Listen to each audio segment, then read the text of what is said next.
Iyi ni radio BBC gahuza miryango ivugira i Londres kuri metero 19, 25, 31 na 41 no ku mirongo ya FM mu karere k'ibiyaga bigari kuri bonesha FM mu Burundi no kuri internet kuri bbcgahuza.com.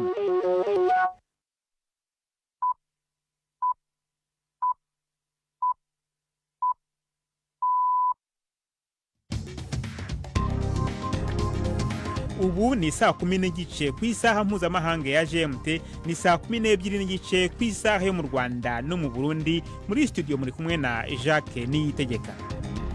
Izi ni ingingo z'ingenzi zigize aya makuru. Ingabo z'umuryango w'iterambere ry'ibihugu byo mu karere ka Afrika y'Amajyepfo SADC zaragiye gutera inkunga ingabo za leta ya Kongo mu burasirazuba bw'icyo gihugu zatangiye gusubira mu bihugu by'izikomokamo zinyuze ku butaka bw'u Rwanda.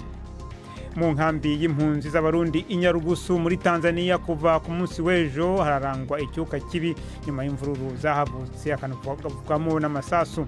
Twashatse no kumenya ukuri ku nkuru zimaze iminsi zihanahanwa ku mbuga nkoranyambaga zivuga ko abarundi baba muri Kenya umutekano wabo waba ubangamiwe. Tubafitiye n'ikiganiro cy'abagore muri mwese, ikaze muri amakuru yo kuri wa gatatu turi ku itariki ya 30 z'ukwezi kwa kane.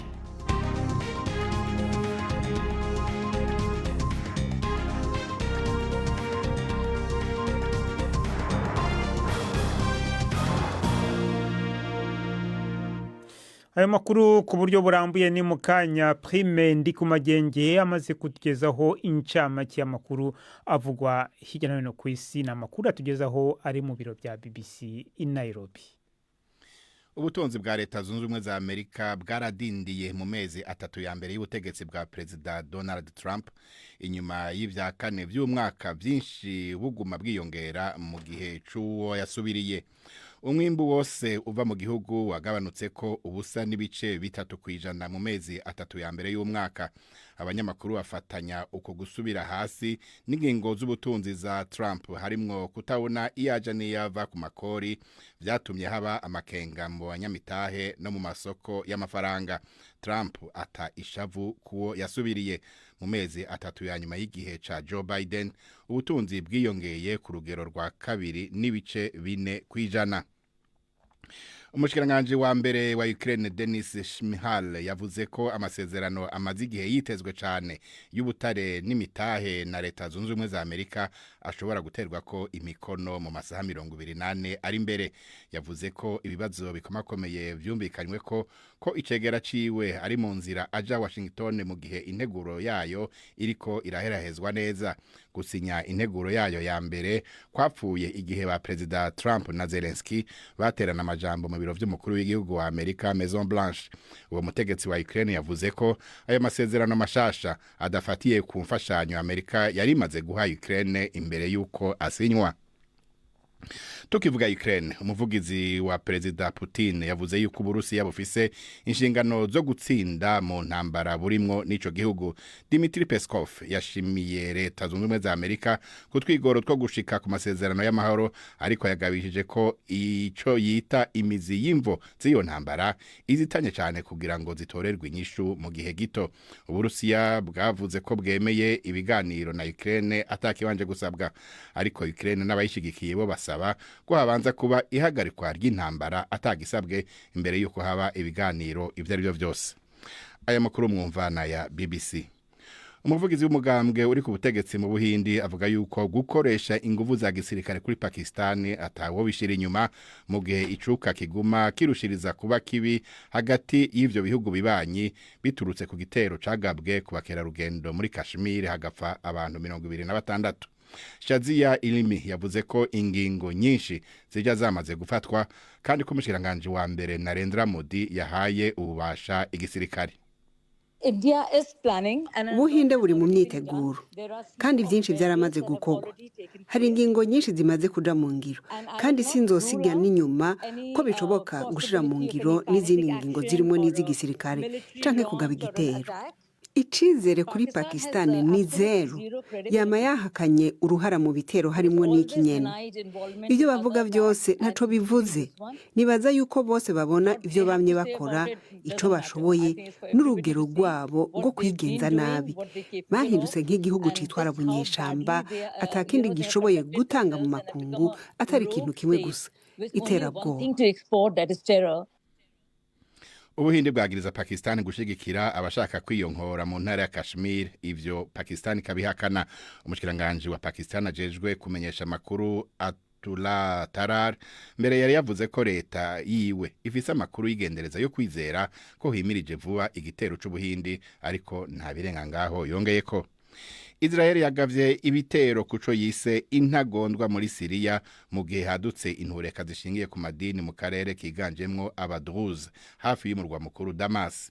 Itangazo rihuriwe ko n'umushikiranganje wa mbere Benjamin Netanyahu n'uwo kwivuna abansi Israel Katz yavuze ko ubutumwa bwarungikiwe abategetsi ba Syria buvuga ko Israel yiteze ko hagira ico bakoze kugira babuze ko abadruze bagirirwa nabi. Inkuru ya Sebastian Asha ari Jerusalemu muyumva mwijuri ya Robert Patrick Misigaro. Muri iyi minsi ya vuba ukurasana hagati y'imigwi ikorana n'ubutegetsi bushasha bwa Syria n'abagwanyi bo mu muryango wa Druze imaze guhitana abantu bashika 13 i Damas no mu micungararo yaho, bituma haduka izindi mpungenge ku mutekano muri Syria.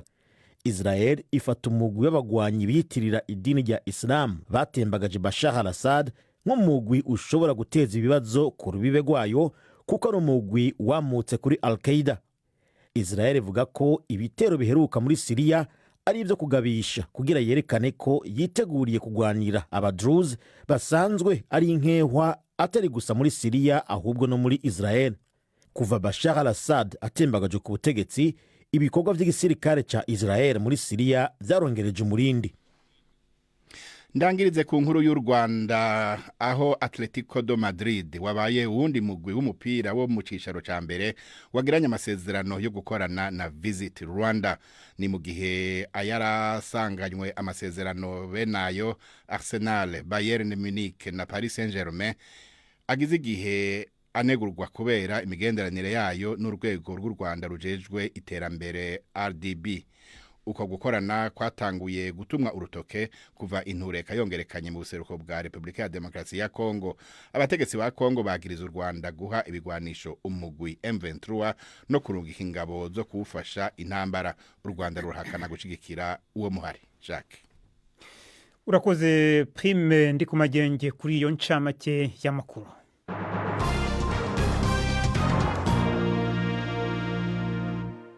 Amakuru ku buryo burambuye reka tuyahera mu karere k'ibiyaga bigari. Ingabo z'umuryango w'iterambere ry'ibihugu byo mu karere ka Afrika y'Amajyepfo SADC zaragiye gutera inkunga ingabo za leta ya Kongo mu burasirazuba bw'iki gihugu, zatangiye gusubira mu bihugu zikomokamo zinyuze ku butaka bw'u Rwanda. Ku bitiro ngo hagiye imodoka bipakiye intwaro ndetse n'intoya zari zitwaye abasirikare bake babiherekeje. Izi ngabo ngo zigomba gusohoka mu Rwanda zinyuze ku mupaka wa Rusumo zerekeza muri Tanzania, aho zizahagurukira zerekeza mu bihugu byazo. Umubare w'abasirikare bagomba kuva ku butaka bwa Kongo urasa n'ukiri ibanga kugeza ubu, ndetse n'abanyamakuru ntibemerewe kwisanzura ngo bamenye neza iby'izi ngabo. Ni inkuru ya Jean Claude Mwambutsa i Kigali. Inkuru zirekejwe n'amashusho benshi bigaragara ko yafatiwe kure zigaragaza umurongo w'amakamyo arimo atwikirije amahema, bikekwa ko ari nayo yaratwaye intwaro. Yararinzwe cyane n'igisirikare cy'u Rwanda ndetse n'igipolisi cyabuzaga abantu gufata amafoto, yewe n'abanyamakuru ntibemere kuhegera. Andi makamyo yarapakiye bya byumba binini bikoze mu byuma bizwi nka containers. Hari ibyariho amadirishya n'inzugi bishoboka ko byakoreshwaga nk'ibiro. Hagaragaye kandi n'imodoka zihetse amato aringaniye, bigaragara ko arayo izi ngabo zifashishaga mu kiyaga cya Kivu u Rwanda rusangiye na Kongo. Izindi modoka ntoya zo mu bwoko bwa minibus za gisirikare zarimo abasirikare batari benshi, ari nabo bari baherekeje ibi bikoresho. U Rwanda rubinyujije muri Minisitiri w'Ububanyi n'Amahanga Olivier Nduhungirehe rwishimiye itahuka ry'izi ngabo. Ku rubuga rwe rwa X, Nduhungirehe yavuze ko iyi ari intambwe yerekeza ku mahoro, kuko kuba izi ngabo zari mu burasirazuba bwa Kongo byari intambamyi ku nzira y'amahoro. biracyagoye kumenya umubare nyawo w'abasirikare bagomba gutaha, cyakora hakaba hakomeje kuvugwa umubare w'abakabakaba 5,000. Afurika y'Epfo nicyo gihugu cya gifite umubare munini w'abasirikare muri uyu mutwe wabatijwe Sami DRC. Ni ingabo zari zoherejwe muri iki gihugu guhangana n'umutwe wa M23, cyakora zikaba zarahagaritse kurwana ubwo umujyi wa Goma wigarurwaga n'uyu mutwe mu mpera z'ukwezi kwa mbere uyu mwaka. Ni igikorwa kigezweho nyuma y'impaka ndende ku buryo ndetse n'inzira izi ngabo zagombaga gukoresha zitashye kandi nyuma y'aho abakuru b'ibihugu bya SADC bemeranyijwe ko ubutumwa bw'izi ngabo burangiye, ndetse hakaba harabayeho n'inama yahuje abagaba b'ingabo za SADC n'umukuru wa gisirikare w'umutwe wa M23 General Sultan Makenga. Igihe iki gikorwa kigomba kumara nacyo nticyashyirwa agaragara, gusa ikizwi nuko aba basirikare bagomba kuva mu burengerazuba bw'u Rwanda n'umuhanda bagasohokera ku mupaka wa Rusumo uri mu burasirazuba mbere yo kwinjira muri Tanzania. Aha ngo niho aba basirikare bagomba gukusanyirizwa mbere yuko basubira mu bihugu baturutsemo. Jean Claude Mwambutsa, BBC Gahuza Miryango, i Kigali. Hagati aho ingabo z'umuryango w'abibumbye ziri mu butumwa buzwi nka MONUSCO mu burasirazuba bwa Repubulika ya Demokarasi ya Kongo zatangaje ko zatangiye kohereza i Kinshasa abasirikare amagana benshi ba leta bari barahungiye mu bigo byayo i Goma nyuma y'uko uyu mujyi ufashwe n'inyeshyamba zo mu mutwe wa M23 mu kwezi kwa mbere. MONUSCO yatangaje ko ibifashijwemo n'imodoka za komite mpuzamahanga y'umuryango utabara imbabare CICR, abo basirikare, abapolisi na bamwe mu bagize imiryango yabo boherezwa i Kinshasa mu gikorwa ngo kizafata iminsi myinshi. Reka noneho tujye mu nkambi y'impunzi z'abarundi i Nyarugusu muri Tanzania. Kuva rero ku munsi w'ejo harangwa icuka kibi inyuma y'intureka yahadutse akavugwa n'amasasu. Icyateye izo ntureka ntikiramenyekana neza, mu gihe yaba leta ya Tanzania yaba n'ishirahamwe riraba impunzi HCR bose bavuga ko bakiriko baratohoza ibyabaye. Ariko izo mpunzi zo zivuga ko byaturutse kubaje gusahura ibicuruzwa by'umwe muri bo, mu gihe ayandi masoko avuga ko byahereye kwisakwa igipolisi cyariko kirakora muri iyo nkambi irimo abarundi barenga 40,000. Mugenzi wanjye Bernard Bankukira mu biro bya BBC Nairobi yakurikiranye iyo nkuru mu kanya kashize twavuganye kuri telefone, amaze kumbwira ico amaze kumenya gushika ubu.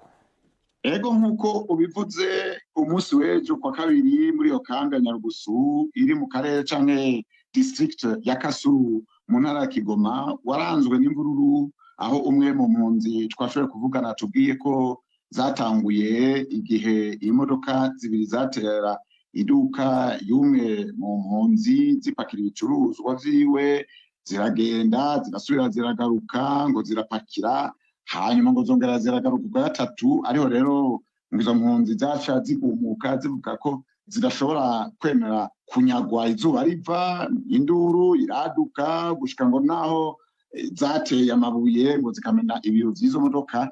Byatumye rero ngo abapolisi baca batangura kurasa ku mpunzi bakoresheje amasasu nyayo n'ivyuka ngo bikoroza amosozi. Ibintu rero ngo bikaba byarabandanije gushika ngo no kumuhingamo. Ibyo urumva rero nibivugwa n'impunzi, ariko hari ayandi makuru nayo avuga ko ahubwo ngo ako kagoma koba kavuye ku gikorwa c'abapolisi ngo bariko barasaka urudandazwa rutemewe n'amategeko.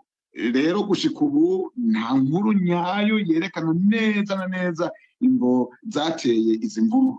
Hanyuma se hagati aho yaba ubutegetsi bwa Tanzania cyangwa se HCR hari icyo bari bavuga kuri izo nkuru zigenda zikwirakwira?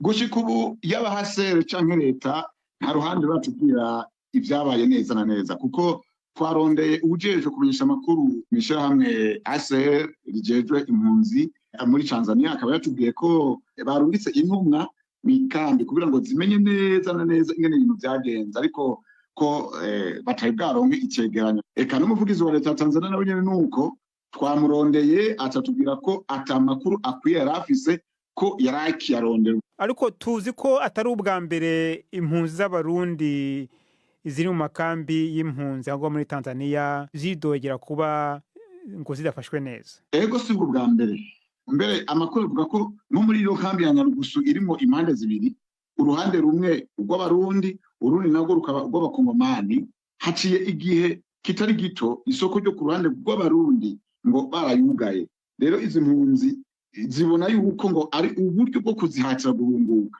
bo niko babibona. Hanyuma kandi tumenyeshe yuko no mu minsi heze akaguma gasa nk'aka gaheruka kwaduka kuba ikambi ya Nduta iri muri district ya Kibondo, ni mu ntara Kigoma nyene, yoyo igizwe n'abarundi gusa. Impunzi zibayo zikaba zavuze ko izi mvururu zoba zavuye ku wabo, zavuga ko yatwawe mw'ijoro, ntizamenye iyo bamutwaye kandi ngo ntibwari bubaye bwa mbere.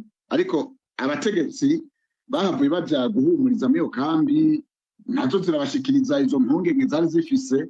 Hanyuma nabo rero baca bazihanura ko hagize ikizibakira zogerageza gukurikiza amategeko, zikitura inzego kugira ngo nazo zibatunganirize. Mugenzi wanjye Bernard Bankukira uri mu biro bya BBC i Nairobi. BBC gahuza miryango tugeze ku isaha ya 12:45 ku masaha yo mu Rwanda no mu Burundi. Hano i Londres tugeze ku isaha ya 11:45. Ano makuru kandi mushobora kuyakurikira kuri Facebook Live, habari kuri internet. Samirana radio yacu dukunda. Ibiganiro vya BBC kuri radio Humuriza mu Burundi ni ku murongo wa FM 99.6. BBC gahuza miryango. Reka noneho tuje ku nkuru y'abarundi baba muri Kenya. Muri minsi harabonetse amasanamu n'amajwi byahanahanywe ku mbuga hwaniro nka WhatsApp yerekana canke avuga ko abarundi baba muri Kenya bageramiwe mbere ko bariko baricwa. Twashatse kumenya ukuri kwabyo maze tuvugana n'utwara ishirahamwe ry'abarundi baba muri Kenya Ntinanirwa Alexis Sarahe. Icambere yabanje kubeshuza nuko atamurundi yishwe nubwo hari imishamirano yabaye mu karere kamwe k'igisagara ca Nairobi ku wa gatandatu. Yavuganye kuri telefone na mugenzi wacu Preme Ndikumagenge abanza kumubaza ibyabaye naho byabereye. Ahantu bitwa Bahati, abarundi basanzwe babahati harabaye akagorane aho umusuma w'umukenya. Aho Bahati ni ku atahazi. Ku batahazi Bahati na karere kari mu gisagara ca Nairobi gafatanye naho bitwa Shaurimoyo na Makadara, kaba kari mu karere ka Magadara. Mu bisanzwe habaye umukenya yari yivye umusuma. Urazi ko umusuma no muri Kenya bamufasha avuga ati umusuma baramwirukako baraheza baramwica. Bamwishe rero kubera ko karere kabamwe abarundi benshi bene umuntu bace batana kwidogo bavuga ngo ahubwo yishwe n'abarundi. No rero abakenya baca biroha mu barundi, ego abatari bake barakomeretse, mugabo gushika amasaha nta numwe ari mu bitaro, gushika amasaha nta murundi yitavye Imana. No mu mishwamirano nta mukenya yishwe uretse uwishwe nk'umusuma ava yuko imishwanirano itangura. Hakomeretse abarundi nk'abangahe? Gitigire numvise ejo turi kuri tere cari 12 mugo turi mu nama twagiranye n'abajeje intwaro, ndanumvise ko arawundi 23 kandi imishwamirano yarahagaraye ko twaragiranye inama ejo n'abajeje intwaro hamwe n'abajeje umutekano, baratwemeza ko ibintu bigiye kuba mu buryo neza. Uretse aho hantu habaye ako kagorane, kubisanzwe hano muri no minsi mbona abarundi umenga baguma bagwirirana bo baza kwisumamwe hano muri Kenya. Babanye gute n'abanyakenya nika n'abatari abanyakenya kuko bino gisagara cyane rero kibamwe abantu bava mu mihingo myinshi y'isi? Mu bisanzwe hano muri Kenya abarundi ba hano muri Kenya bararenga 56,000 kandi uravye ingene baza kuba muri iki gihugu la majorité hari igihe usanga atavyangombwa benshi bafise. Mugabo gacuraba n'ubuzi bakora usanga ari byabuzi buto buto, ubuzi bw'udandaza gahawa, ubuzi bw'uvandere, ubuzi no gukora canke ubu aide bwo kumazu. Rero rimwe na rimwe abakenya bamwe baridoga bavuga bati abarundi badutwaye akazi, mugabo ariko umubano w'abarundi n'abakenya hano nukuri muri 80% n'umubano mwiza ku bakenya n'abarundi. 20% nitwa tugorana usanga tuhari. Abarundi rimwe barabidogera yuko ari abantu usanga babana mu nzari beshi, hari usanga abarundi bamwe urabona ko abaza ari imisore cyane usanga batwara abakenyezi babandi. Mugabo ivyo byose turabigerageza kubahanura. Impanuro tubahereza ya mbere nuko la majorité y'abarundi beshi bava mu Burundi bavayo ari ko bahenzwe na bagenzi babo bababwira bati ingo muri Kenya winjira atavyangombwa bihari. Iyo namakosa kuko guruje muri Kenya teza kuba ufise passport canke laissez passer. Donc la majorité batwitwa ba sans papier. Wahura n'umupolisi ugasanga uri gutanga igiturire. Donc abarundi batumenyeye nk'abantu nyene ndumva batanga igiturire bagomba inzira za hagufi. Ntinanirwa Alexis Sarahe wavuganaga na Prime ndi ku magenge. BBC gahuza miryango ubu noneho n'umwanya w'ikiganiro cy'urubuga rw'imikino uyu munsi mwateguriwe kandi mugezweho na Yves Bucyana. Imikino kuri BBC gahuza miryango. Ndabashuje mwese abateze amatwi BBC amakuru y'imikino ndayahera mu Rwanda ku kibuga cy'amahoro i Remera mu mujyi wa Kigali hari gukinwa imikino ya kimwe cya kabiri y'igikombe cy'amahoro. Umukino hagati ya Police FC na APR FC no umukino wo kwishyura ubanza amakipe yombi yanganyije igitego kimwe kuri kimwe. Undi mukino muri iri joro urahuza ikipe ya Rayon Sport na Mukura Victory Sport. Ayo makipe nayo mu mukino ubanza yari yanganyije igitego kimwe kuri kimwe. Ku mugabane w'Uburayi kivugwa cyane n'imikino ibanza ya kimwe cya kabiri guhatanira igikombe cy'amakipe akomeye kurusha yandi Champions League. Ikipe ya Arsenal yaraye itsindiwe iwayo Emirates na Paris Saint-Germain igitego kimwe ku busa. Ni igitego cyatsinzwe na Ousmane Dembele ku munota wa 4 w'umukino. Byagaragaye muri uyu mukino ko ikibazo gikomeye Arsenal yagize ari ukubura umukinnyi wayo Thomas Partey hagati hayo. Uyu mukinnyi w'imyaka 31 ntiyari yemerewe gukina uyu mukino kubera ikarita y'umuhondo yahawe mu mukino wa kimwe cya kane wabahuje na Real Madrid. Kuri uyu mugoroba Barcelona irahura na Internazionale Milan mu mukino w'ishiraniro ku kibuga cya Nou Camp i Barcelona. Barcelona na Inter Milan zahuye inshuro 16 mu mikino y'ibikombe by'Uburayi. Ikipe ya Barcelona itsindamo imikino 8. Ni inshuro ya kabiri Barcelona na Inter Milan bahuye mu mikino yo gukuranwamo ya Champions League muri kimwe cya kabiri kirangiza mu mwaka w'imikino wa 2009-2010. Inter Milan icyo gihe yatozwaga na Jose Mourinho yakuyemo Barcelona yari ifite icyo gikombe itsinze ibitego 3-2 ku giteranyo cy'imikino yombi. Gusa ikindi wamenya nuko Barcelona itaratsindirwa mu rugo na Inter Milan mu mikino 6 yose yabahuje muri Champions League. Ahandi ku mugabane w'Uburayi myugariro wa Real Madrid Antonio Rudiger yahagaritswe imikino 6 kubera ko yateye ikintu umusifuzi mu mukino wa nyuma Copa del Rey bakina na Barcelona. Umukino Real Madrid yatsinzwe ibitego 3-2. We na mugenzi we Lucas Vazquez bombi beretswe amakarita atukura mu gihe bari banasimbuwe ku mpamvu z'uko bagaragaje umujinya udasanzwe ku ikosa ryakorewe Kylian Mbappe mbere gato y'ifirimbi ya nyuma. Umusifuzi w'umukino yavuze muri raporo ko umukinnyi w'inyuma Rudiger w'imyaka 32 yahawe ikarita itukura ubwo yari yasimbuwe agatera ikintu aho umusifuzi wa kane ahagarara agace bita aka technique. Umunyamakuru Guillaume Balage wa BBC Sport yatangaje ko Rudiger yateye igipande cya barafu kuri uyu musifuzi. Gusa ishyirahamwe ry'umupira w'amaguru muri Espagne ryatangaje yuko ryahanaguye ikarita itukura yahawe undi mukinnyi wa Real Madrid ni Jude Bellingham ubwo yagaragazaga uburakari bukabije nawe kutemeranywa n'ibyemezo by'umusifuzi ubwo umukino wari urangiye. Aya niyo y'imikino nari nabateguriye uyu munsi gendi Yves Bucyana.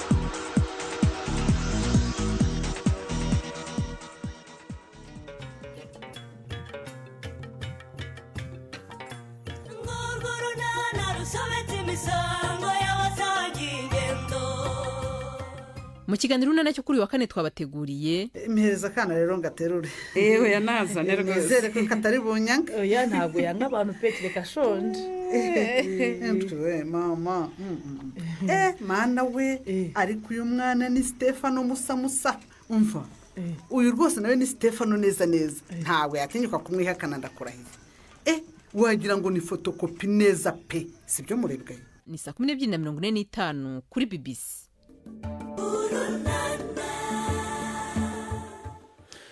Unoneho n'umwanya w'ikiganiro cy'abagore uyu munsi mwateguriwe na Jean Claude Mwambutsa.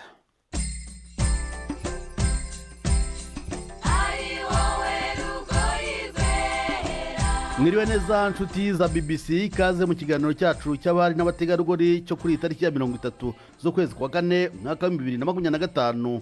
Kuri uyu mugoroba turi mu karere ka Gicumbi mu murenge wa Bukure, aho twasuye rwiyemezamirimo wihariye waretse umwuga yize w'ubuvuzi akiyegurira ubuhinzi bwa kawa. Agnes Mukamushinja amaze imyaka 10 yinjiye mu buhinzi bwa kawa, asohotse mu bucuruzi bw'imiti, yemeza ko nabwo bwamwungukiraga cyane.